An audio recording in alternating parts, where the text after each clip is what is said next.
Students, देखो last class हमारे chapter atomic structure के अंदर हम लोगों ने बात की थी बेसिक चीज़ों के बारे में। हम लोगों ने देखे थे कि एटॉमिक मॉडल्स क्या होते हैं, कैसे अलग अलग मॉडल्स एटम के स्ट्रक्चर को एक्सप्लेन करते हैं। और वहाँ हमने बात की थी, सबसे इंपॉर्टेंट जो की थी वो थी रदरफोर्ड एटॉमिक मॉडल के बारे में, कि रदरफोर्ड एटॉमिक मॉडल क्या होता है, क्यों हमने रदरफोर्ड एटॉमिक मॉडल को डिस्कार्ड कर दिया। और मैंने आपको एक छोटा सा टॉपिक और सिखाया था, that was distance of closest approach, जो कि बेसिकली आपके फिजिक्स के अंदर ज़्यादा काम में आता है ना। खैर चलिए हम बढ़ते हैं आगे और हम स्टार्ट करने वाले हैं with very important part of this chapter, that is electromagnetic radiation. देखें ये आप सभी जानते हैं कि ईएमआरस क्या होते हैं, नहीं जानते हैं तो सुने।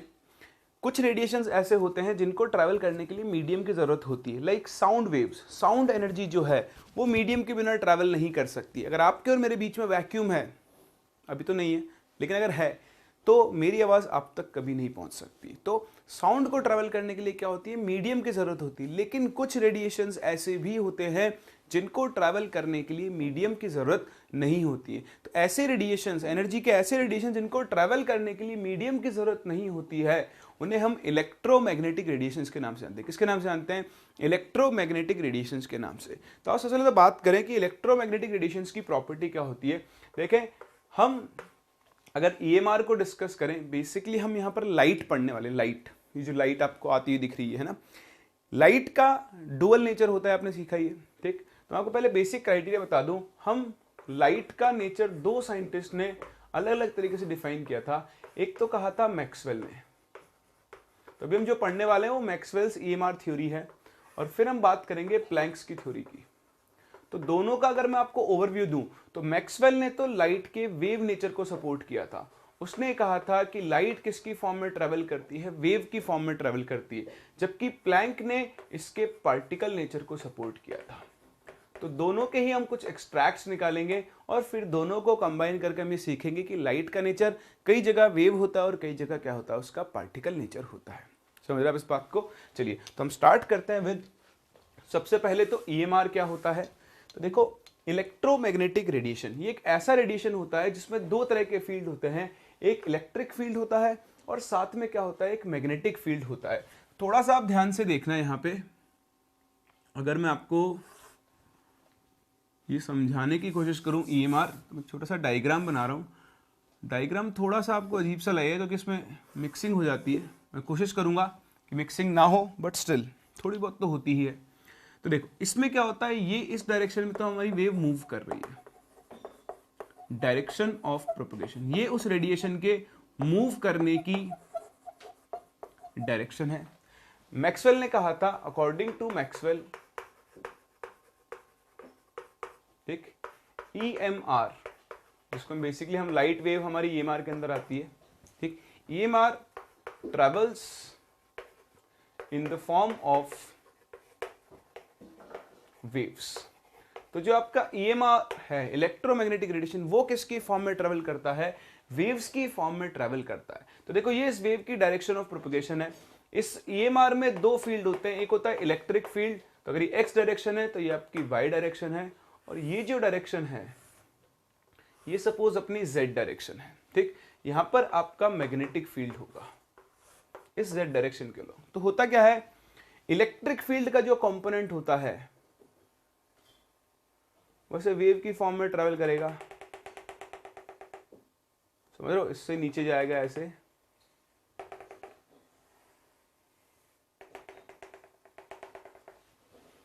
ठीक, और जो आपका मैग्नेटिक फील्ड कंपोनेंट है वो इस इलेक्ट्रिक फील्ड कंपोनेंट के परपेंडिकुलर होगा ऐसे।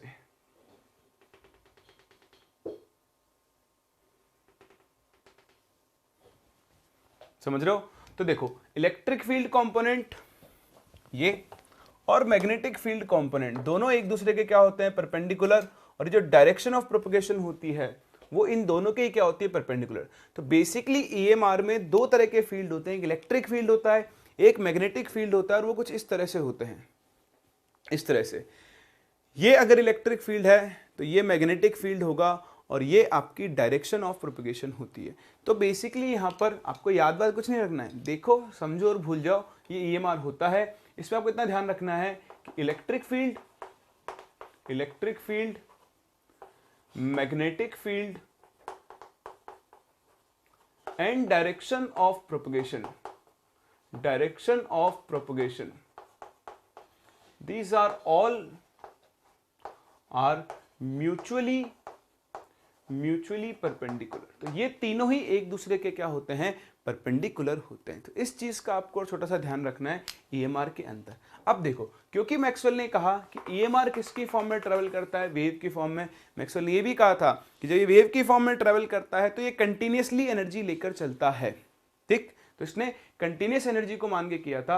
अब क्योंकि मैक्सवेल के हिसाब से ईएमआर वेव की फॉर्म में ट्रैवल कर रहा है, तो हमें वेव को समझना होगा, और वेव को समझने के लिए हमें वेव की कैरेक्टरिस्टिक्स की बात करनी होगी। तो आप नेक्स्ट हेडिंग डालें, कैरेक्टरिस्टिक्स ऑफ वेव्स, ठीक।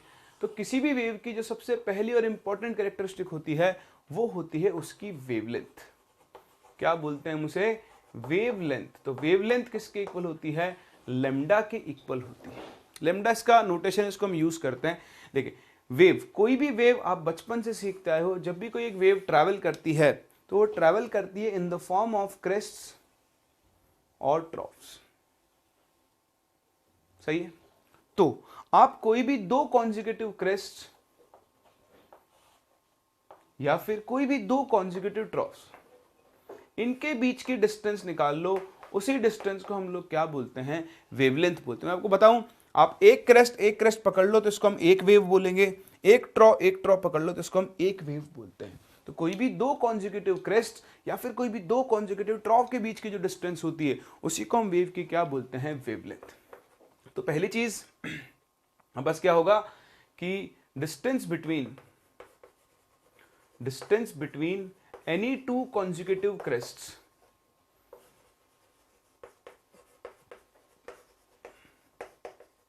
और ट्रॉफ्स, ये तो हो गई वेवलेंथ क्या होती है। अब इंपॉर्टेंट चीज, क्योंकि वेवलेंथ डिस्टेंस है तो यहां इंपॉर्टेंट है इसकी यूनिट्स।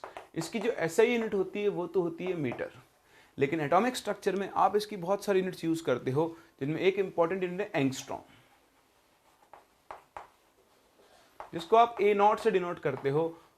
और 1 एंगस्ट्रॉम, हाँ वेरी गुड, 10⁻⁻10 मीटर के इक्वल होता है। आप चाहो तो सेंटीमीटर बदल सकते हो। ऐसे इसकी एक और यूनिट होती है जिसे आप बोलते हो नैनोमीटर, NM। और 1 नैनोमीटर किसके इक्वल होता है, हाँ जी वेरी गुड, 10⁻⁹ मीटर के। ऐसे आपने नाम सुना होगा पिकोमीटर का, PM।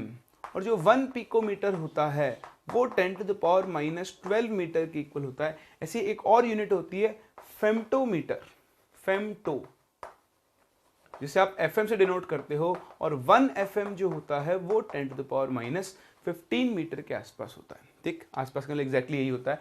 तो बेसिकली आपको ये सारे कन्वर्जन आने चाहिए। एंगस्ट्रॉम क्या होता है, उसको मीटर में कैसे कन्वर्ट करते हैं, नैनोमीटर, पिकोमीटर और फेम्टोमीटर कर सकते हैं। चलिए, वेवलेंथ को डिफाइन करने के बाद आप देखो, एक वेव को आप उसकी वेवलेंथ से पहचान सकते हो। जैसे आप बचपन से पढ़ते हो विबग्योर, रेड, आप बोलते हो रेड की वेवलेंथ ज्यादा होती है और वॉयलेट की वेवलेंथ क्या होती है, कम होती है, बोलते हैं ना। तो वेवलेंथ एक वेव की बड़ी इंपॉर्टेंट कैरेक्टरिस्टिक है। और इसी के बाद इसकी सेकंड बड़ी इंपॉर्टेंट कैरेक्टरिस्टिक है, दैट इज फ्रीक्वेंसी। अगर आप किसी वेव की फ्रीक्वेंसी डिफाइन करना चाहते हो तो देखो, फ्रीक्वेंसी हम डिफाइन करते हैं विद रिस्पेक्ट टू टाइम। जैसे ये होल्डर है, ये ऐसे वाइब्रेट कर रहा है, तो इसकी फ्रीक्वेंसी क्या होगी, 1 सेकंड में ये कितनी बार वाइब्रेट कर रहा है। सेम ऐसे ही हम अगर वेव की फ्रीक्वेंसी डिफाइन करने चलें तो हम सिंपली क्या बोल सकते हैं, it can be defined as number of waves passing through a point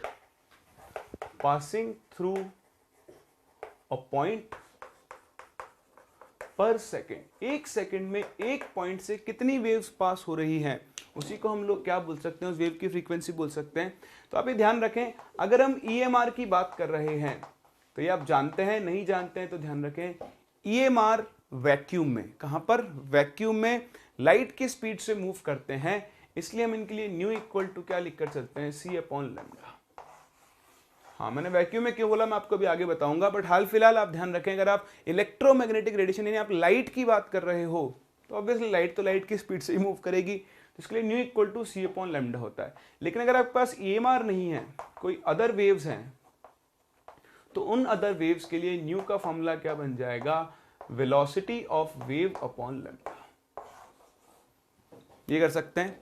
चलिए, यहां फ्रीक्वेंसी है, फ्रीक्वेंसी की अगर मैं यूनिट की बात करूं तो यूनिट होती है इसकी पर सेकंड, जिसे आप हर्ट्ज के नाम से भी जानते हो, HZ। एक आपको ये नोटेशन पता होना चाहिए, 1 किलो हर्ट्ज का मतलब क्या होगा, 10⁻³ हर्ट्ज। सेकेंड टर्म होता है 1 मेगा हर्ट्ज, इसका मतलब होता है 10⁻6 हर्ट्ज। ये स्टैंडर्ड नोटेशन है। किलो मतलब 10⁻3, कैपिटल M यानी मेगा मतलब 10⁻6। 1 मिली हर्ट्ज ये किसके इक्वल होता है, 10⁻³ हर्ट्ज के इक्वल होता है। कर सकते हैं। चलिए कॉपी करें, फिर मूव करते हैं इसकी थर्ड इंपॉर्टेंट कैरेक्टरिस्टिक के ऊपर। फिर देखो, जो अपनी थर्ड कैरेक्टरिस्टिक होती है उसको हम बोलते हैं वेव नंबर। क्या बोलते हैं, वेव नंबर। तो देखो वेव नंबर क्या होता है, पहली चीज आप आगे जाकर नंबर ऑफ वेव्स निकालना सीखोगे तो कुछ लोग नंबर ऑफ वेव्स को वेव नंबर के इक्वल ले लेते हैं, ऐसा नहीं होता है, मैं आपको आगे समझाऊंगा। अभी तो आप सिर्फ देखो टर्म का मतलब वेव नंबर। तो वेव नंबर को हम लोग डिनोट करते हैं न्यू बार से। तो जब का न्यू बार होता है ये सिंपली 1/λ के इक्वल होता है और इसकी यूनिट हो जाएगी, वो जाएगी मीटर इनवर्स। इसको हम बोलते हैं रेसिप्रोकल ऑफ वेवलेंथ। और अगर आप इसकी टेक्निकल डेफिनेशन लिखना चाहो तो इसको हम लिख सकते हैं number of waves in 1 metre length. ये होता है वेव नंबर का एक्चुअल डेफिनेशन। अब आप देखो, जैसे किसी की वेवलेंथ है मान लो 10⁻³ मीटर, ठीक। तो वेवलेंथ क्या हो गई, एक वेव की लेंथ। मतलब मैंने बताया था थोड़ी देर पहले कि कोई भी दो ट्रॉफ्स के बीच की डिस्टेंस निकाल लो या दो क्रेस्ट, ठीक है। तो ये वेवलेंथ है 10⁻³ मीटर। इसका मैं बोल सकता हूं कि इन 10⁻³ मीटर बताओ नंबर ऑफ वेव्स कितनी होंगी, 1 होगी। तो बताओ इन 1 मीटर अगर मैं आपसे नंबर ऑफ वेव्स पूछूं, हाँ तो आप 1/10⁻³ कर दोगे, 10⁻³ वेव्स होंगी। और इसी को हम लोग क्या बोलेंगे, इसका वेव नंबर बोलेंगे। समझ सकते हो। तो यूनिट लेंथ में कितनी वेव्स है उसी को हम वेव नंबर बोलते हैं। न्यू बार बेसिकली 1/λ के इक्वल होता है। तो ये कुछ होती हैं वेव्स की कैरेक्टरिस्टिक, वेवलेंथ और फ्रीक्वेंसी। किसी भी वेव को पहचानने के लिए या तो आपको उसकी वेवलेंथ पता होनी चाहिए या फिर आपको क्या पता होनी चाहिए, उसकी फ्रीक्वेंसी पता होनी चाहिए। चलिए, तो ये थी आपकी EMR थ्योरी ऑफ मैक्सवेल, जिसने हमको ये सिखाया कि इलेक्ट्रोमैग्नेटिक रेडिएशन किसकी फॉर्म में ट्रैवल करता है, वेव की फॉर्म में ट्रैवल करता है। और इस थ्योरी से उसने रिफ्लेक्शन, रिफ्रैक्शन, डाइफ्रैक्शन, इन सारी चीज़ों को एक्सप्लेन किया। तो मैक्सवेल की जो EMR थ्योरी होती है वो रिफ्लेक्शन, रिफ्रैक्शन, डाइफ्रैक्शन सब चीज़ों को एक्सप्लेन करती है। लेकिन वहीं पे कुछ फिनोमेना थे जिनको वो एक्सप्लेन नहीं कर सकती, उसकी बात भी हम बात करेंगे। लेकिन हाल फिलहाल आप देखें, अगर हम अलग अलग EMRs को कंपेयर करें उनकी वेवलेंथ और फ्रीक्वेंसी के हिसाब से, तो आपके पास ये एक छोटा सा स्केल बनता है। यहां पर इससे पहले आएंगी कॉस्मिक रेज। कॉस्मिक रेज इधर से इधर जाने पर वेवलेंथ इंक्रीज हो रहा है, मतलब वेवलेंथ, ठीक। अभी आप आगे चलकर पढ़ोगे, इतना तो आप जानते हो, वेवलेंथ और एनर्जी इनवर्सली रिलेटेड होते हैं। यानी इधर से इधर चलने पर जो आपकी एनर्जी है वो इंक्रीज हो रही है, ठीक। तो अगर हम वेवलेंथ के टर्म्स में बात करें तो कॉस्मिक रेज की वेवलेंथ सबसे कम होती है, फिर गामा रेज, फिर एक्स रेज, फिर अल्ट्रावायलेट रीजन, फिर ये देखो छोटा सा जो है ये है विजिबल रीजन। ये आपका विजिबल रीजन 400 nm या फिर 4000 एंगस्ट्रॉम से 7500 एंगस्ट्रॉम के बीच में वेरी करता है, जहां पे आपका विब ग्योर लाई कर रहा है।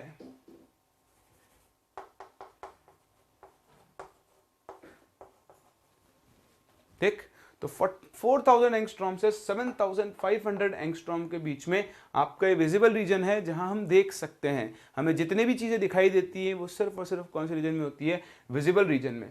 बाकी किसी भी रीजन में हम नहीं देख सकते हैं। विजिबल रीजन के बाद आपके पास बनता है इंफ्रारेड, फिर आता है माइक्रोवेव, और लास्ट में कौन सी आती है, अपनी रेडियो वेव्स, जो आप FM के अंदर सुनते हैं। सही है। तो ये कुछ रेडिएशंस का आपका एनर्जी ऑर्डर है और वेवलेंथ का ऑर्डर है। इधर से इधर चलने पर वेवलेंथ बढ़ रही है और इधर से इधर जाने पर आपकी क्या हो रही है, एनर्जी इंक्रीज हो रही है। बोले इतना सा काम कर सकते हैं। चलिए, तो एक चीज ये, आप ये स्केल बना लें ताकि वैसे या तो हो ही जाएगा, है ना, उसमें ज़्यादा कुछ है नहीं। Cosmic, gamma, x ray, ultraviolet, visible, infrared, microwave और आपकी कौन सी होंगी, रेडियो वेव्स होगी। सही है। चलिए, बहुत ही बढ़िया। तो ये हमने सीख लिया कि ये मैक्सवेल की कौन सी थ्योरी होती है, वेव थ्योरी होती है। अब हम चलते हैं आगे और हम मिलते हैं एक भाई साहब जिनका नाम था प्लैंक। किससे मिलते हैं, प्लैंक से। तो प्लैंक ने कहा कि भाई साहब ये जो मैक्सवेल जी कह रहे हैं वो सही है कि लाइट क्या है, रिफ्लेक्शन हो रहा है, रिफ्रैक्शन हो रहा है, डाइफ्रैक्शन हो रहा है। वहां पर तो लाइट की वेव थ्योरी बिल्कुल सही है और वो सब कुछ एक्सप्लेन भी कर रही है। लेकिन वहीं अगर हम कुछ और फिनोमिनाज में आ जाएं, जैसे फोटो इलेक्ट्रिक इफेक्ट, कौन सा, फोटो इलेक्ट्रिक इफेक्ट, हम बात कर लें ब्लैक बॉडी रेडिएशन, इन चीजों को मैक्सवेल की वेव थ्योरी एक्सप्लेन नहीं कर पाई थी। क्या नहीं कर पाई थी? मैक्सवेल की वेव थ्योरी एक्सप्लेन नहीं कर पाई थी। तो इन चीजों को एक्सप्लेन करने के लिए प्लैंक ने एक नई थ्योरी दी जिसे हम प्लैंक्स क्वांटम थ्योरी के नाम से जानते हैं। जहां मैक्सवेल लाइट के वेव नेचर को सपोर्ट करता है, वहीं पर प्लैंक क्या करता है, लाइट के पार्टिकल नेचर को सपोर्ट करता है। तो आओ डिस्कस करते हैं क्या होती है प्लैंक्स थ्योरी और क्या प्लैंक ने कहा। देखें, हेडिंग डालें नेक्स्ट, प्लैंक्स क्वांटम थ्योरी। फिर हम इन दोनों को कंबाइन करेंगे और इनके कॉम्बिनेशन जो रिजल्ट बनेंगे उनको हम लोग यहां पर यूज करेंगे। तो प्लैंक्स क्वांटम थ्योरी क्या कहती है? बहुत सिंपल, प्लैंक्स क्वांटम थ्योरी ये कहती है कि जब भी लाइट ट्रेवल करती है, एनर्जी ट्रेवल करती है, energy is transmitted in form of small packets. छोटे छोटे पैकेट्स की फॉर्म में एनर्जी क्या होती है, ट्रेवल करती है। ऑल्दो आपको ऐसा लगता नहीं, जैसे अभी मेरे ऊपर जो लाइट लगी हुई मुझ पर गिर रही है, तो क्या मेरे ऊपर लाइट के पैकेट आके गिर रहे हैं? एक्चुअली तो हाँ, लेकिन अगर आप ऑब्जर्व कर रहे हैं तो मुझे तो लाइट कंटिन्यूसली आती हुई दिखाई दे रही है। लेकिन एक्चुअली लाइट क्या होती है, छोटे छोटे पैकेट्स की फॉर्म में ही आती है। क्यों? क्योंकि यहां से जो लाइट आ रही है वो आने वाले पैकेट्स का नंबर क्या है, बहुत ज्यादा है। इसलिए मुझे ऐसा लग रहा है कि लाइट क्या हो रही है, धीरे धीरे, लाइट क्या हो रही है, कंटिन्यूसली मुझे मिलती जा रही है। मैं आपको एक एग्जांपल देता हूं, बहुत ध्यान से आप देखना। मेरे पास एक रिवॉल्वर है, हंसना मत ड्राइंग पे, ये रिवॉल्वर है, ठीक। इस रिवॉल्वर में 6 बुलेट्स हैं। तो आप क्या करोगे, यहां पर एक बुलेट प्रूफ ग्लास मैंने लगा दिया है और यहां पर मैं खड़ा हुआ हूं, ठीक। आपने क्या किया, मैं यहां ऑब्जर्व कर रहा हूं, आपने यहां से एक बुलेट फायर की। तो आपने यहां से एक बुलेट फायर की, तो बताओ ये बुलेट आएगी और जाकर इस वॉल से टकराएगी।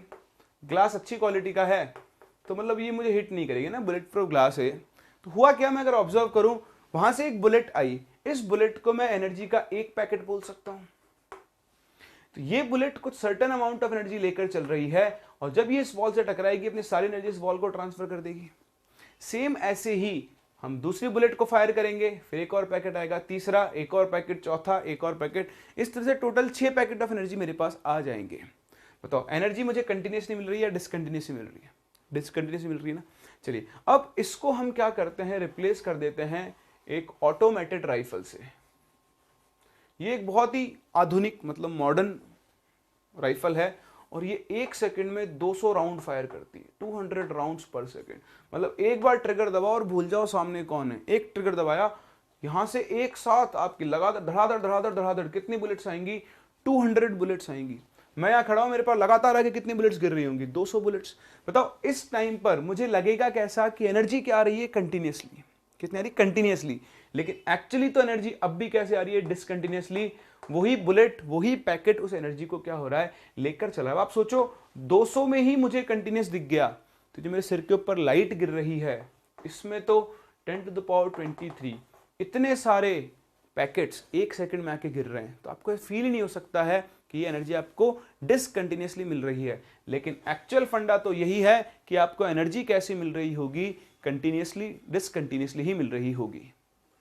तो बस यही होती है आपकी प्लैंक्स क्वांटम थ्योरी जो मैंने आपको यहाँ पे समझाई। चलिए ये तो ये बातें क्या होती है क्या नहीं होती है, अब लिखते हैं इसके स्टेटमेंट। तो आप लिखें अकॉर्डिंग टू प्लैंक्स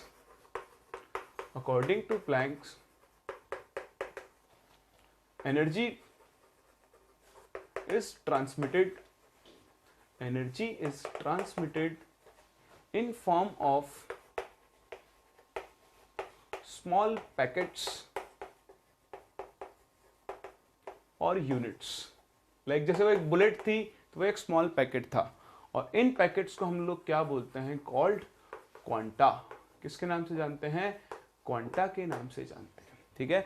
तो प्लैंक्स क्वांटम थ्योरी ये कहते हैं कि एनर्जी हमेशा किसकी फॉर्म में ट्रेवल होती है, छोटे छोटे पैकेट्स की फॉर्म में ट्रेवल होती है और इन छोटे छोटे पैकेट्स को हम किसके नाम से जानते हैं, क्वांटा के नाम से जानते हैं। एक चीज, अगर आप लाइट एनर्जी की बात कर रहे हो, in case of light energy these packets या quanta are called photons.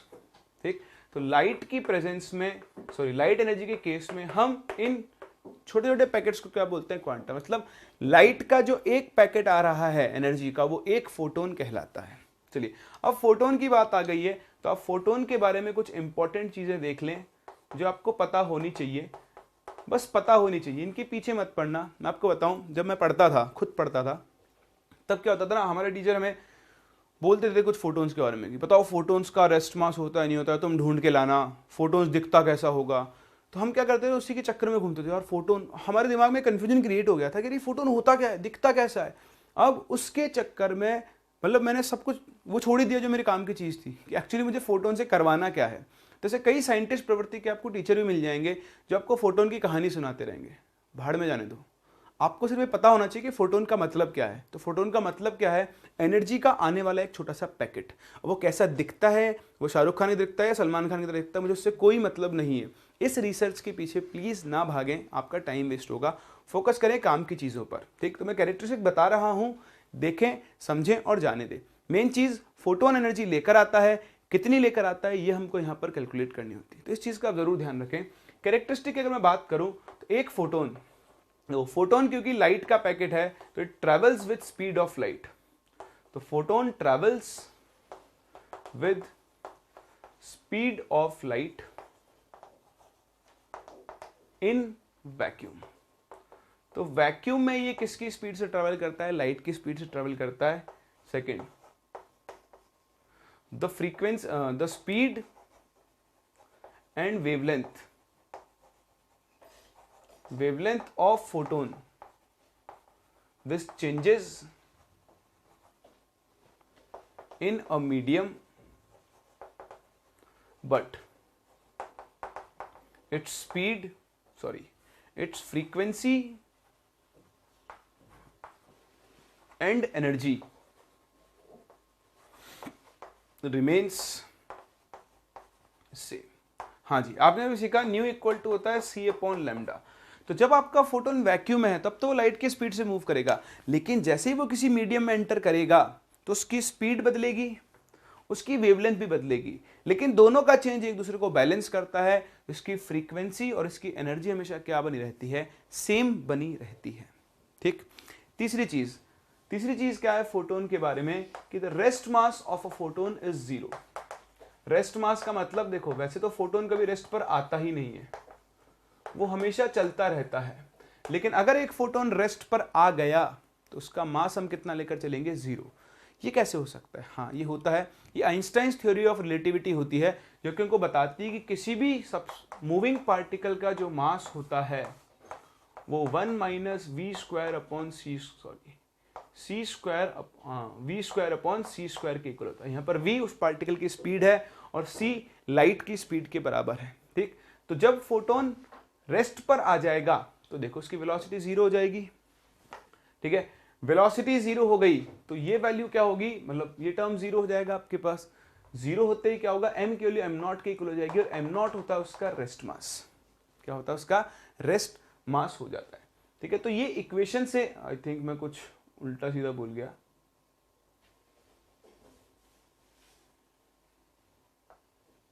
C square minus v square, हाँ ठीक है। तो वी स्क्वायर अगर आपका टर्म 0 हुआ तो देखो ये लाइट की स्पीड से मूव कर रहा होगा उस टाइम पर, अगर वी स्क्वायर को 0 पुट कर दूं मैं तो ये रेस्ट पर आ जाएगा।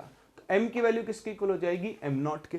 ठीक है, तो उस टाइम पर हम इसे बोलते हैं इसका रेस्ट मास, और फोटोन के रेस्ट मास को हम कितना लेकर चलते हैं, 0 लेकर चलते हैं।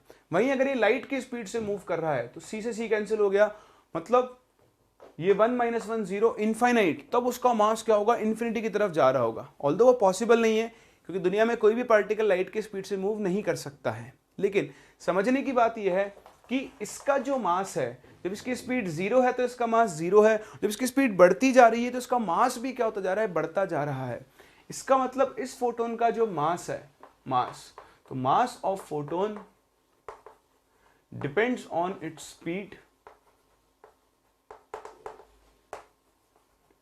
या आप चाहो तो काइनेटिक एनर्जी भी बोल सकते हो। ठीक है, तो इस पर आपको ज्यादा रिसर्च करने की जरूरत नहीं है, ये छोटे छोटे पॉइंट्स हैं जो आपकी जनरल नॉलेज के लिए हैं, ये आपको पता होने चाहिए, बाकी आपको इनके लिए और कोई टेंशन नहीं लेनी है।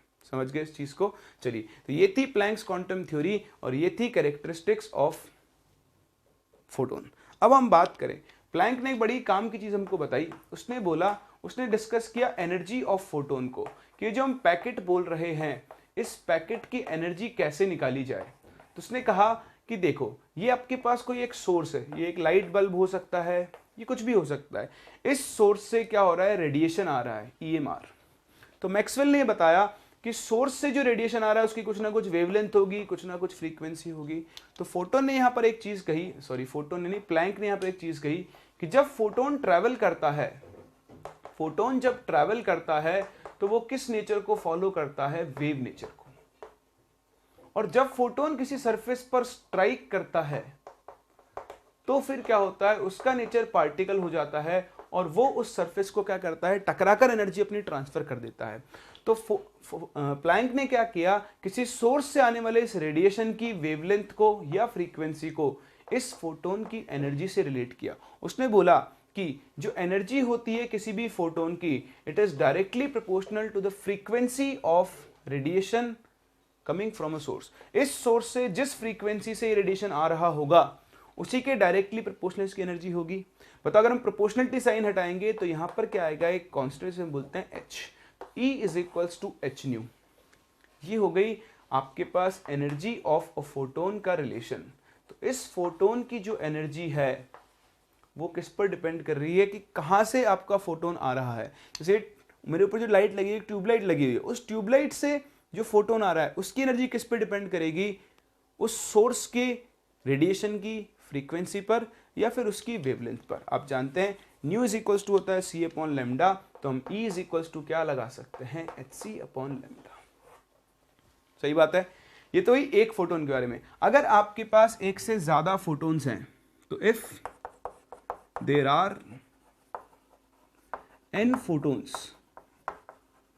तो बताओ E इज इक्वल्स टू क्या बन जाएगा, n into h c upon lambda. लिख सकते हैं, तो E equal to h c upon lambda एक फोटोन के लिए। अगर उस सोर्स से एक से ज्यादा फोटोन्स आ रहे हैं तो टोटल एनर्जी कितनी हो जाएगी, n into h c upon lambda. सही है, कोई दिक्कत है? चलिए, तो एक चीज तो ये हो गई कि प्लैंक ने क्या कहा और प्लैंक ने कैसे एक फोटोन की एनर्जी को हमें कैलकुलेट करवाया।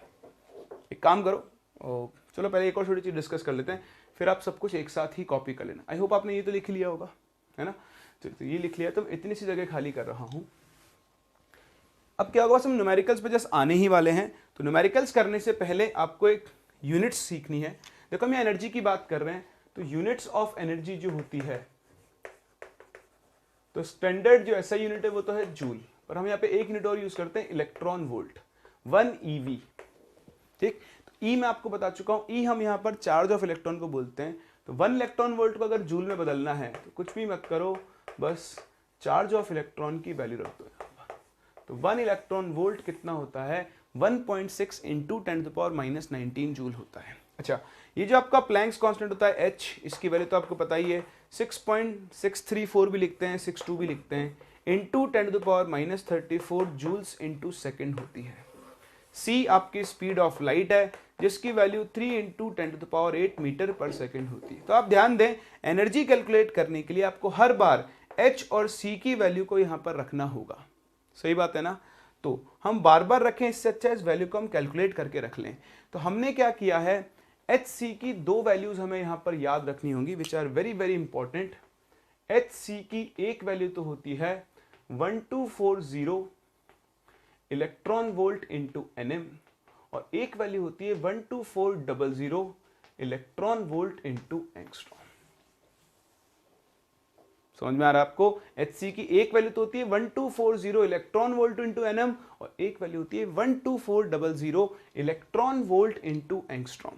ये थोड़ी सी अप्रोक्सीमेट वैल्यूज हैं, तो इनसे आंसर्स भी क्या आएंगे, अप्रोक्सीमेट। लेकिन ध्यान दें, अगर आपके सोर्स की वेवलेंथ एंगस्ट्रॉम में है तो आप ये फॉर्म यूज करके डायरेक्ट उसकी एनर्जी इलेक्ट्रॉन वोल्ट में निकाल लोगे, और फिर इलेक्ट्रॉन वोल्ट को आप किस में कन्वर्ट कर सकते हो, जूल में। सिमिलरली अगर वेवलेंथ नैनोमीटर में है तो आप आसानी से नैनोमीटर यहां रख के HC की वैल्यू निकाल लोगे, तो एनर्जी आ जाएगी इलेक्ट्रॉन वोल्ट में, फिर से आप उसको जूल पे कन्वर्ट कर सकते हो। तो these are very very very important, इनको आप जरूर ध्यान रखें। वैसे तो कैलकुलेशन करते करते अपने को याद हो ही जाएंगे, बट फिर भी आप इनको ध्यान रखें। सही है, ये पार्ट आपने कॉपी कर लिया, तो ये आप जब तक ये पार्ट कॉपी करो मैं यहाँ सफाई कर देता हूँ।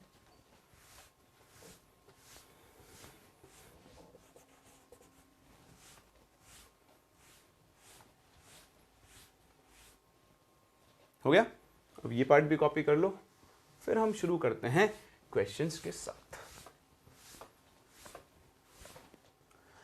तो स्टार्ट करते हैं, देखो अपने पहले क्वेश्चन के साथ। ये कह रहा है calculate the energy of 100 photons if the wavelength of the light is 2000 angstrom. तो सिंपल सा एप्लीकेशन है, आपने फॉर्मूला सीख लिया है, आपको एनर्जी निकाल ली है फोटॉन्स की, तो एनर्जी का फॉर्मूला क्या होता है, NhC अपॉन लैम्डा। ठीक, तो देखो फोटॉन्स तो हो गए 100 इंटू HC की वैल्यू आप ले लो 12400 electron volt into angstrom upon lambda. Lambda कितना है 2000 एंगस्ट्रॉम। तो देखो 100 से 100 गया, 0 से 0 गया, 1240 अपॉन 2 ये बन जाएगा 620 इलेक्ट्रॉन वोल्ट। ये तो आया इलेक्ट्रॉन वोल्ट में। ठीक है, अब अगर कुछ नहीं बोला है तो आपको एनर्जी जूल में रिप्रेजेंट करनी चाहिए। तो 620 इंटू, बताओ इलेक्ट्रॉन वोल्ट को जूल में बदलने के लिए क्या कर देंगे, 1.6 इंटू 10⁻⁻19 कूलम्स। इसको आप सॉल्व कर लो, आपको अपना करेक्ट आंसर मिल जाएगा। देखिए 620 1.1 दिया है क्योंकि अप्रॉक्सीमेट वैल्यू है, अगर हमें एग्जैक्ट वैल्यू चाहिए तो फिर हम उसे इस तरह से सॉल्व कर सकते हैं। ठीक है, तो ये अप्रॉक्सीमेट आंसर है, सही है, कोई दिक्कत नहीं है। हमारा आंसर है 620 इलेक्ट्रॉन वोल्ट, आप इसी से इसको यूज करेंगे। चले आगे, चलिए मूव करते हैं अगले क्वेश्चन पे। ये देखें, light source of wavelength 2000 angstrom emits 0.5 joule energy, the number of photons emitted from the source are. देखो ये एक इंपॉर्टेंट टाइप है, इसमें क्या होता है आपको नंबर ऑफ फोटॉन्स निकालने होते हैं और यहाँ पर आप एक गलती कर बैठते हो। देखो क्या गलती है जो आप यहाँ पे कर बैठते हो, एक लाइट सोर्स है जिसकी वेवलेंथ आपको दी हुई है 2000 एंगस्ट्रॉम। ठीक है, और इसकी जो एनर्जी एमिटेड है वो कितनी है 0.5 जूल। तो बताओ एनर्जी का फॉर्मूला क्या हो जाएगा, N into HC upon lambda. सही है ना, तो ये एनर्जी तो है 0.5, is equals number of photons आपको निकालना है। बताओ HC के लिए हो जाएगी 12400 अपॉन 2000। तो जस्ट पहले क्वेश्चन क्या था, एग्जैक्ट वही है। ये वैल्यू आपको कितनी मिल जाएगी, देखो 62 यानी 6.2 इलेक्ट्रॉन वोल्ट है ना, 62/10 हो गया 6.2। द एन की वैल्यू कितनी आ गई 0.5 अपॉन 6.2। अगर आपने ये कर दिया तो आपका गेम हो जाएगा। क्यों हो जाएगा, क्योंकि आपने यूनिट्स पे ध्यान नहीं दिया है। जब भी आपको नंबर ऑफ फोटॉन्स निकालने हो, देखो दोनों साइड की यूनिट आपको क्या रखनी है, सेम। इधर है जूल, इधर इलेक्ट्रॉन वोल्ट। आपको कुछ भी कैलकुलेट करना हो, दोनों साइड की यूनिट्स आपकी क्या होनी चाहिए, सेम होनी चाहिए, अदरवाइज आपका आंसर सही आ ही नहीं सकता है। तो हमने गलती कर दी है, आपको इस इलेक्ट्रॉन वोल्ट को किस में बदलना है, जूल में। तो 1.6 इंटू 10⁻⁻19 ये आ जाएगा ऊपर, और बाकी वैल्यू का आप कैलकुलेट कर लो, आपको नंबर ऑफ फोटॉन्स मिल जाएंगे। तो इस वाले पार्ट में आपको सिर्फ और सिर्फ यूनिट्स के ऊपर फोकस करना है, वहां आप गलती बिल्कुल भी ना करें। चलिए फिर देखें नेक्स्ट क्वेश्चन। ये भी एक बड़ा ही अच्छा टाइप ऑफ क्वेश्चन है जो कि आपको कई बार कंफ्यूज कर देता है। यहां पर आपको ना एक सोर्स दिया हुआ है, उस सोर्स से आने वाली वेवलेंथ दी हुई है, और देखो लिखा है 5 MW मतलब मिली वॉट। तो वॉट में हम किसको लिखते हैं, पावर में। तो इसको एक छोटा टॉपिक बना के हम पढ़ते हैं, फिर इस क्वेश्चन को हम सॉल्व करेंगे। ध्यान से देखना कि अगर हम किसी सोर्स के लिए पावर की बात करें, पावर, तो बताओ पावर P का फॉर्मूला क्या होता है, एनर्जी अपॉन टाइम होता है क्या।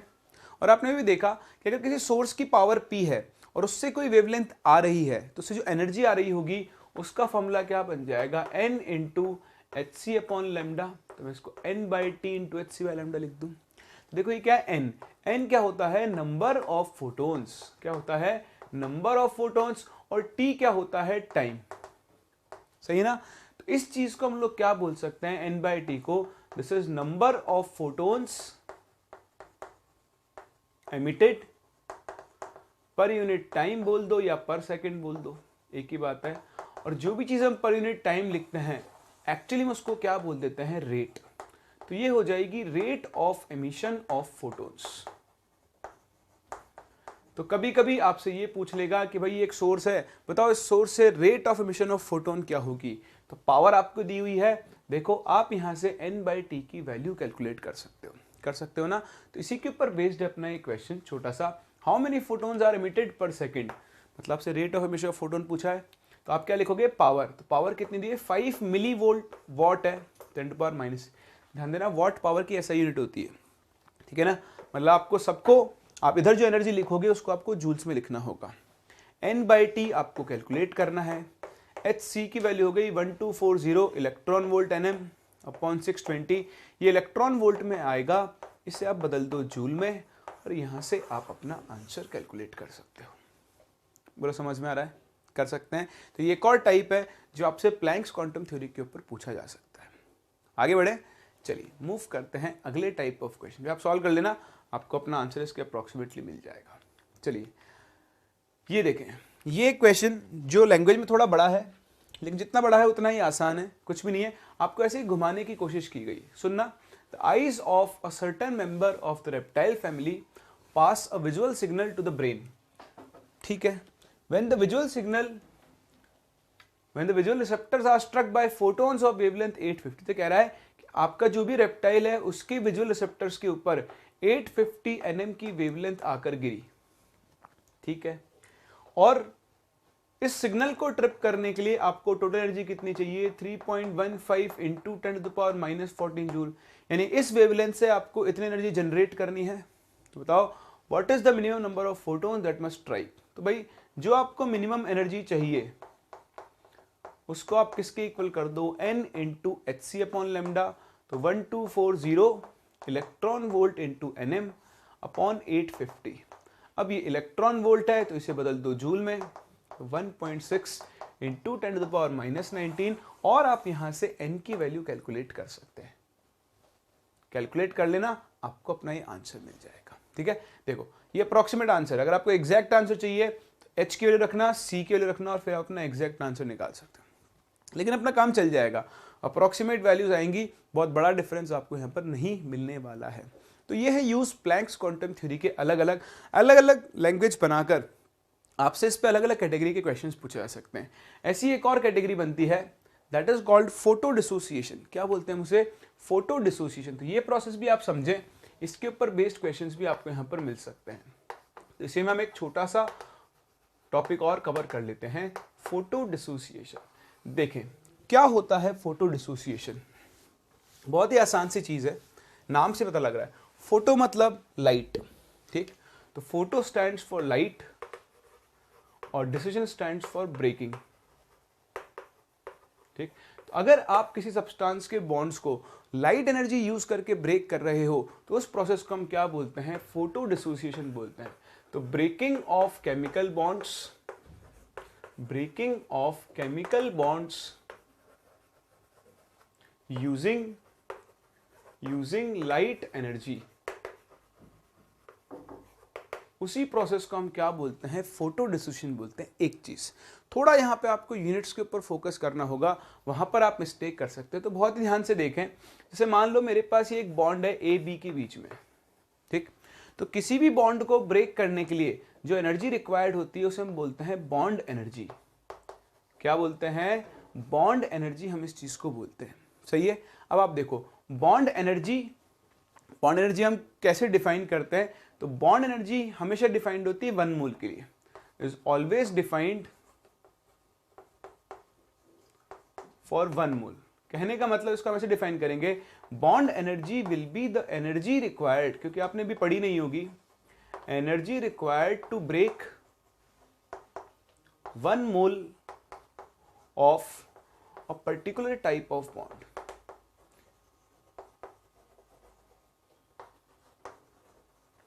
जैसे अभी आपने एबी में एक बॉन्ड तोड़ा, तो ऐसे अगर आप 1 मोल 6 इंटू 10⁻23 बॉन्ड्स ब्रेक करोगे तो जो एनर्जी आपको चाहिए होगी उसे हम क्या बोलते हैं, बॉन्ड एनर्जी।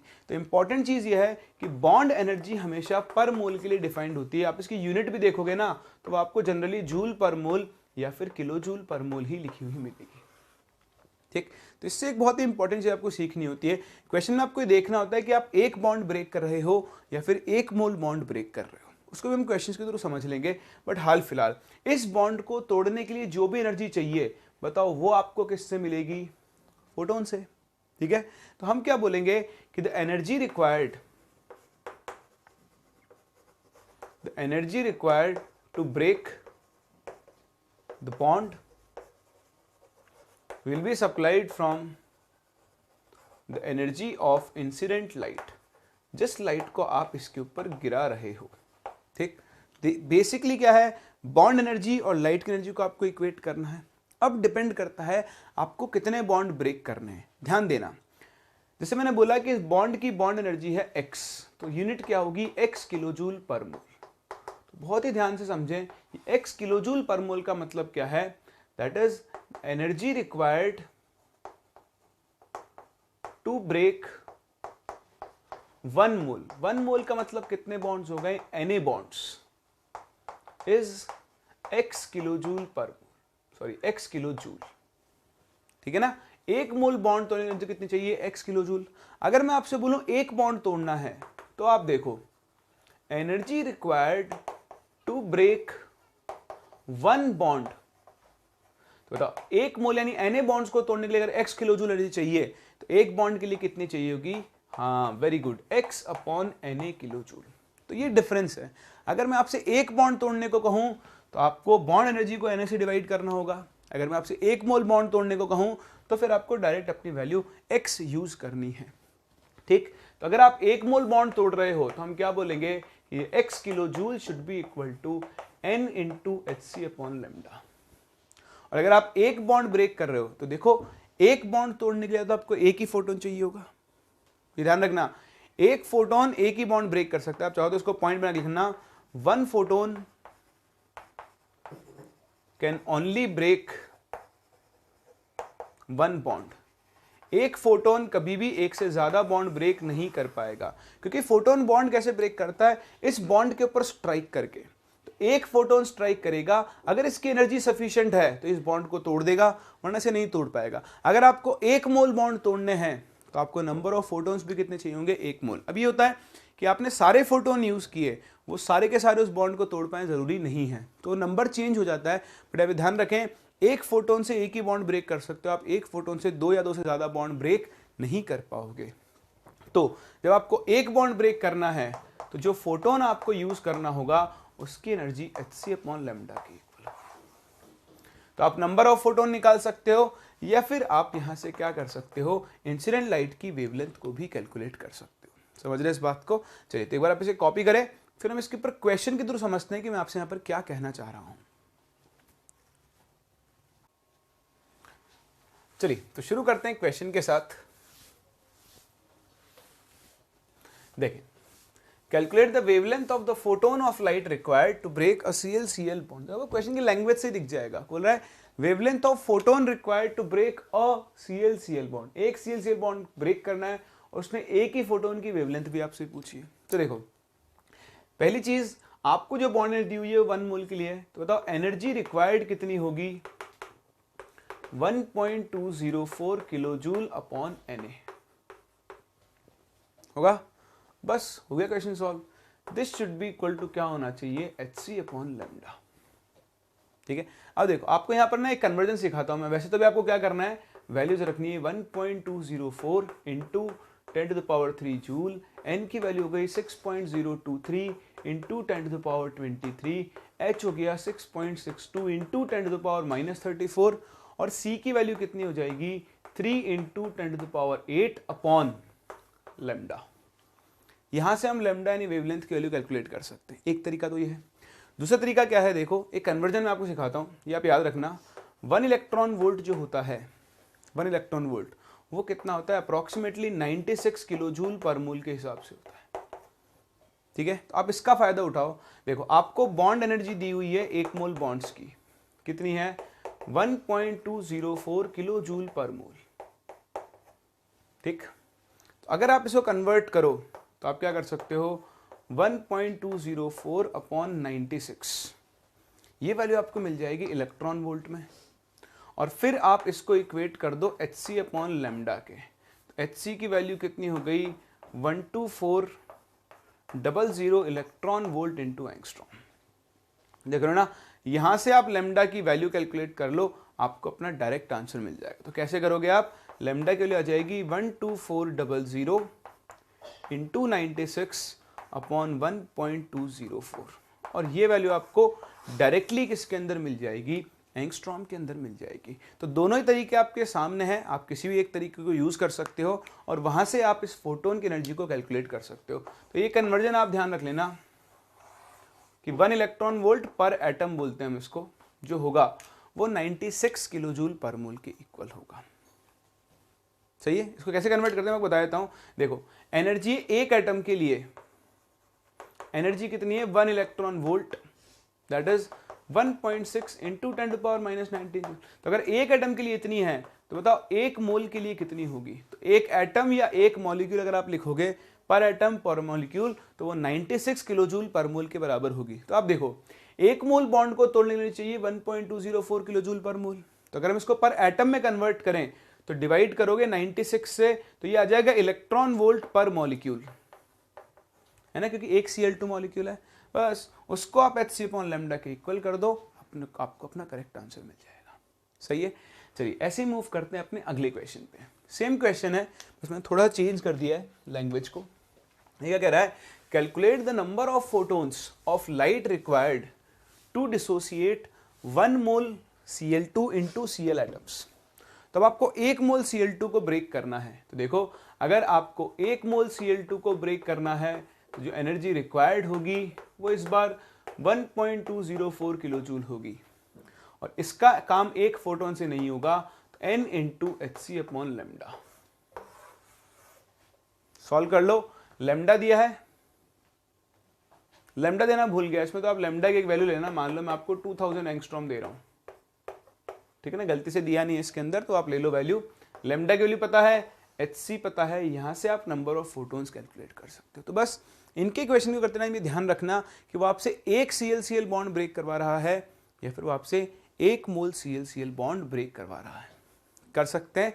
चलिए तो यही थी अपनी प्लैंक्स क्वांटम थ्योरी और उसके ऊपर बेस्ड कुछ छोटे छोटे टॉपिक्स, कंसेप्ट्स जो आपको यहाँ पर सीखने होते हैं। चलिए प्लैंक्स क्वांटम थ्योरी को सीखने के बाद हम लोग मूव करें अपने अगले टॉपिक पर, जिसका नाम है फोटो इलेक्ट्रिक इफेक्ट। क्या कहते हैं हम इसे जानते हैं by the name of photo electric effect. तो देखें फोटो इलेक्ट्रिक इफेक्ट, जैसे मैंने आपको बताया लाइट का नेचर डुअल होता है, अभी हम आगे चल के और बात करेंगे, है ना। या फिर हम ऐसा करते हैं, चलो ठीक है बाद में डिस्कस कर लेंगे, तो हमने टॉपिक शुरू कर ही लिया है।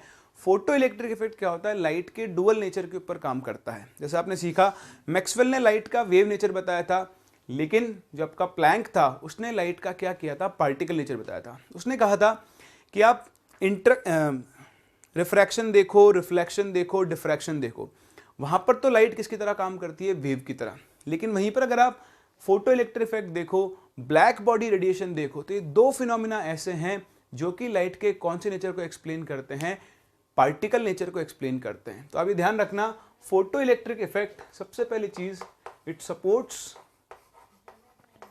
Supports the particle nature of light. ठीक, ये लाइट के कौन से नेचर को सपोर्ट करता है, पार्टिकल नेचर को सपोर्ट करता है। ठीक है, क्या कहता है फोटो इलेक्ट्रिक इफेक्ट, बहुत ध्यान से देखें। फोटो इलेक्ट्रिक इफेक्ट में क्या होता है, हमारे पास एक सेटअप होता है। तो मैं पहले सेटअप बनाता हूं। ये हमारे पास एक ग्लास ट्यूब है। ठीक, इस ग्लास ट्यूब में आप यहां पर एक मेटल प्लेट लगाते हो। क्या लगाते हो, मेटल प्लेट। ठीक है, तो ये एक मेटल प्लेट है और यहां पर आप एक और इलेक्ट्रोड लगा देते हो। ठीक, इसको आप कनेक्ट करते हो एक बैटरी से। बैटरी का यहां पर क्या काम है वो भी आप बहुत जल्दी देख ही लोगे। और इस तरह से हमारा ये सेटअप क्या होता है, कंप्लीट होता है। ये जो मेटल है, यहाँ पे आप हर कोई मेटल यूज नहीं कर सकते हो, ये एक स्पेसिफिक टाइप ऑफ मेटल्स होती हैं। वैसे तो हर मेटल के लिए केस हो सकता है, लेकिन ईज जो होती है, ईज कितनी आसानी से ये काम हो सकता है उसके ऊपर हम बात करते हैं। तो कुछ मेटल्स ऐसी होती हैं जिनके ऊपर अगर लाइट रेज आकर गिरें, तो उनकी सरफेस से क्या होते हैं, इलेक्ट्रॉन्स बाहर निकलते हैं। और जब ये इलेक्ट्रॉन एक सर्किट में मूव करते हैं तो सर्किट में क्या होता है, करंट फ्लो होता है। क्या होता है, करंट फ्लो होता है। तो ये जो मेटल्स होती हैं, इन मेटल्स को हम बोलते हैं फोटो सेंसिटिव मेटल्स। क्या बोलते हैं, फोटो सेंसिटिव मेटल्स, एक चीज। दूसरा, ये जो यहां पर करंट फ्लो होगा, उस करंट को हम लोग क्या बोलते हैं, फोटो इलेक्ट्रिक करंट। तो देखो इलेक्ट्रॉन इधर से इधर जा रहा है तो करंट इधर से इधर आएगा आपका, तो इस तरह से करंट फ्लो हो रहा होगा। सही है, ठीक। और एक सेकेंड, इलेक्ट्रॉन ये हो गया आपका कैथोड, ये हो गया एनोड पॉजिटिवली चार्ज। तो इलेक्ट्रॉन जा रहा है कैथोड टू एनोड, ठीक है। तो आपके पास क्या होगा, करंट फ्लो होगा। ये जो करंट फ्लो होता है इस करंट को हम कौन सा करंट बोलेंगे, फोटो करंट बोलेंगे। सही है, करंट यूं जा रहा होगा ना, हाँ डायरेक्शन ये होगी।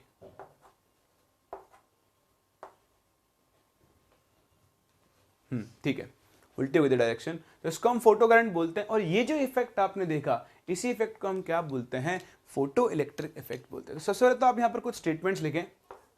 लेकिन when light is incident on certain metals, electrons are ejected out of their surface। ठीक, ये जो इलेक्ट्रॉन्स होते हैं, these electrons are called photo electrons. Electrons को हम लोग क्या बोलते हैं, photo electrons. Technical error, sorry, आप जानते हैं फोन और पुंगी तो कभी बच सकती है ना। चलिए खैर, हम कहाँ थे, ये जो इलेक्ट्रॉन को फोटो इलेक्ट्रॉन्स बोलते हैं। ठीक, the current which flows due to motion of electrons in the circuit is called photoelectric current। कौन सा करंट बोलते हैं हम इसको, फोटो इलेक्ट्रिक करंट बोलते हैं। and this phenomenon is called photo electric effect. समझ रहे हैं। तो सारी चीज फोटो इलेक्ट्रिक इफेक्ट क्या होता है, जब लाइट सर्टन मेटल के ऊपर आकर गिरती है, उससे इलेक्ट्रॉन्स क्या होते हैं, बाहर निकलते हैं। और जब ये इलेक्ट्रॉन सर्किट में मूव करते हैं, अब ध्यान रखना, ये जो हमने बैटरी लगाई ना, इसीलिए लगाई है। हो सकता है एनर्जी इतनी हो कि इलेक्ट्रॉन को बाहर निकाल दे, तो ये बैटरी इंश्योर करती है कि जो इलेक्ट्रॉन बाहर निकला वो कैथोड से कहां तक मूव कर रहा है, एनोड तक मूव कर रहा है। तो ये इलेक्ट्रोड नेगेटिव टर्मिनल है कैथोड, और ये आपका पॉजिटिव टर्मिनल है एनोड। तो देखो, इस पर पॉजिटिव चार्ज है, इलेक्ट्रॉन पर नेगेटिव चार्ज है। बैटरी की वजह से इलेक्ट्रॉन जैसे यहां निकला, वो इलेक्ट्रॉन क्या होगा, एनोड तक पहुंचेगा। अगर हम बैटरी नहीं लगाते तो क्या होता, अभी थोड़ी देर में बताता हूं आपको क्या होता। तो सबसे पहले तो हमको देखना चाहिए कि क्या होता है, ये फोटो इलेक्ट्रिक इफेक्ट होता है। ये जो मेटल होती है ना, हम कौन सी मेटल्स बोलते हैं, फोटो सेंसिटिव मेटल्स बोलते हैं। तो अब क्या हर मेटल से इलेक्ट्रॉन बाहर निकल सकता है, थ्योरेटिकली देखें तो हाँ, लेकिन हर मेटल से इलेक्ट्रॉन को बाहर निकालने के लिए आपको एक सर्टेन अमाउंट ऑफ एनर्जी चाहिए ही होगी। देखो, ये जो मेटल है, इसमें इलेक्ट्रॉन किसी ना किसी बाइंडिंग फोर्स से बंधे हुए होंगे। तो अगर आपको इस इलेक्ट्रॉन को बाहर निकालना है, तो उसको बाहर निकालने के लिए आपको क्या देनी पड़ती है, एक सर्टन अमाउंट ऑफ एनर्जी देनी होती है। तो वो जो सर्टन अमाउंट ऑफ एनर्जी देनी होती है, उसका हम एक नाम रखते हैं और उसे हम बोलते हैं वर्क फंक्शन। क्या बोलते हैं, वर्क फंक्शन। तो आओ बात करते हैं एक बड़े इंपॉर्टेंट टर्म के बारे में, that is called work function, phi, या कुछ लोग इसे थ्रेशोल्ड एनर्जी भी बोल देते हैं। क्या बोल देते हैं, थ्रेशोल्ड एनर्जी। जनरली आपको ये वर्क फंक्शन ही मिलेगा। तो वर्क फंक्शन क्या होता है, जैसा मैंने आपको बताया, इलेक्ट्रॉन्स एक मेटल के अंदर किसी ना किसी अट्रैक्शन फोर्स से बंधे हुए होंगे। तो उस अट्रैक्शन फोर्स को ब्रेक करने के लिए आपको इलेक्ट्रॉन को एनर्जी सप्लाई करनी पड़ेगी। तो वो जो मिनिमम एनर्जी रिक्वायर्ड है, so the minimum energy required for what, to eject an electron out of the surface of metal is called its work function। तो सबसे पहली चीज, एक मेटल से इलेक्ट्रॉन को बाहर निकालने के लिए आपको जो मिनिमम एनर्जी सप्लाई करनी पड़ती है उसे हम लोग क्या बोलते हैं, उसका वर्क फंक्शन बोलते हैं। दूसरी चीज work function is the characteristic of a metal, is the characteristic of a metal. Characteristic का मतलब क्या है, हर मेटल के लिए वर्क फंक्शन की वैल्यू क्या होगी, अलग अलग होगी। कैरेक्टरिस्टिक होती है यूनिक प्रॉपर्टी, जैसे मेरी एक अपनी खुद की कोई ना प्रॉपर्टी है, आपकी अपनी कुछ ना कुछ खुद की एक अलग प्रॉपर्टी जो किसी और के पास नहीं है, समझ रहे हो ना। तो इसी को हम लोग क्या बोलते हैं, उसका कैरेक्टरिस्टिक बोलते हैं, जिससे आप उसको पहचान जाओ, एक ही बार में इसको आप पहचान जाओ, उसको हम बोलते हैं उसकी कैरेक्टरिस्टिक। जैसे मेरी एक कैरेक्टरिस्टिक वॉइस है जो कि ज़्यादा अच्छी नहीं है, आपकी कैरेक्टरिस्टिक वॉइस है जो बहुत अच्छी होगी, है ना, हो सकता है नहीं हो, कोई पता नहीं, लेकिन कैरेक्टरिस्टिक है।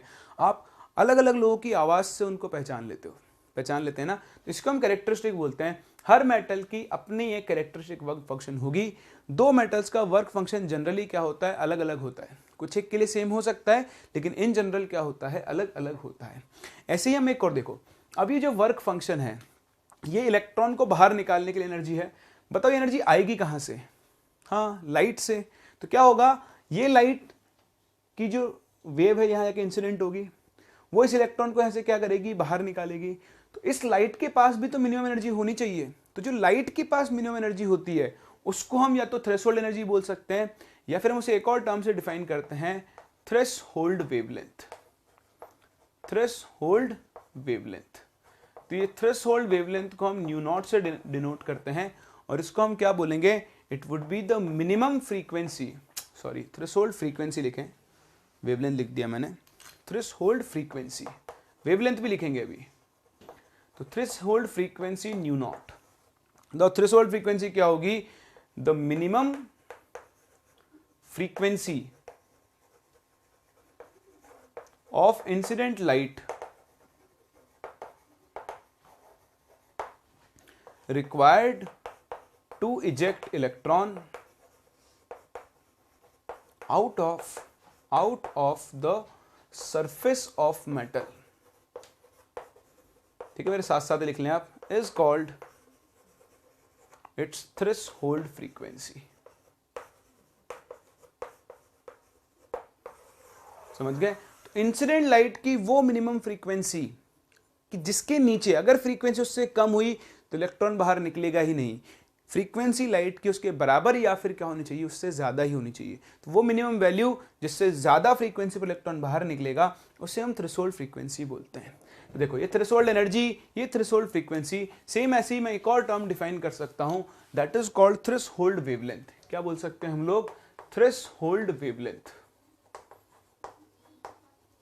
तो देखिए क्या होती है थ्रेशोल्ड वेवलेंथ, बहुत ही आसान है, डेफिनेशन पे फोकस करना। ये तो आप जानते हो फ्रीक्वेंसी और वेवलेंथ उल्टे रिलेटेड होते हैं, nu equal to c upon lambda. तो आपने फ्रीक्वेंसी की डेफिनेशन क्या लिखी, द मिनिमम फ्रीक्वेंसी लिखी ना। तो बताओ वेवलेंथ में क्या आएगा, हाँ वेरी गुड, तो वेवलेंथ में क्या आएगा, द मैक्सिमम वेवलेंथ। ये डेफिनेशन में थोड़ा ध्यान रखना, आप कभी कभी ऐसा लिखा मिल सकता है आपको। सो द इसमें मिनिमम वेवलेंथ लिख लिया तो गलत हो जाएगा, है ना। तो the maximum wavelength required to eject an electron out of the surface of metal। तो ये तीन टर्म्स हम डिफाइन करते हैं, थ्रेशोल्ड एनर्जी या फिर वर्क फंक्शन, मतलब rather work function, threshold frequency, threshold wavelength, जिसको हम लैम्डा नॉट से रिप्रेजेंट करते हैं। अब आप देखो ये वो एनर्जी है जो इलेक्ट्रॉन को बाहर निकालने के लिए चाहिए, ये वो फ्रीक्वेंसी है जो इलेक्ट्रॉन को बाहर निकालने के लिए चाहिए, और ये वो वेवलेंथ है जो इलेक्ट्रॉन को बाहर निकालने के लिए चाहिए। तीनों एक ही तो काम कर रहे हैं, मतलब तीनों एक ही चीज को डिनोट कर रहे हैं। यानी हम इन तीनों को रिलेट कर सकते हैं कुछ ऐसे कि आपका जो वर्क फंक्शन फाई होगा वो एच न्यू नॉट या फिर h c upon lambda naught के इक्वल होगा। तो ये चीज का आप ध्यान रखें, फाई इज इक्वल्स टू होता है एच न्यू नॉट या फिर h c upon lambda naught. Metal के वर्क फंक्शन को आप इंसिडेंट लाइट की थ्रेशोल्ड फ्रीक्वेंसी और थ्रेशोल्ड वेवलेंथ से क्या कर सकते हो, रिलेट कर सकते हो। आई बात समझ में। तो ये था आपका introduction of photoelectric effect. Photoelectric effect क्या होता है, फोटो इलेक्ट्रिक इफेक्ट कौन शो कर सकता है और फोटो इलेक्ट्रिक इफेक्ट शो करने के लिए आपको किन किन टर्म्स की जरूरत होती है। तो आज हम यहीं तक कंप्लीट कर रहे हैं। नेक्स्ट क्लास हम यहां से आगे कंटिन्यू करेंगे। हम देखेंगे कि किस कंडीशन में फोटो इलेक्ट्रिक इफेक्ट होता है। दूसरा हम लोग ये बात करेंगे, हम एक इक्वेशन डिराइव करेंगे जिसे हम फोटो इलेक्ट्रिक इक्वेशन के नाम से जानते हैं। तो आप प्लैंक्स क्वांटम थ्योरी के ऊपर बेस्ड क्वेश्चंस की प्रैक्टिस करें। हम लोग मिलते हैं नेक्स्ट क्लास और यहां से आगे कंटिन्यू करते हैं।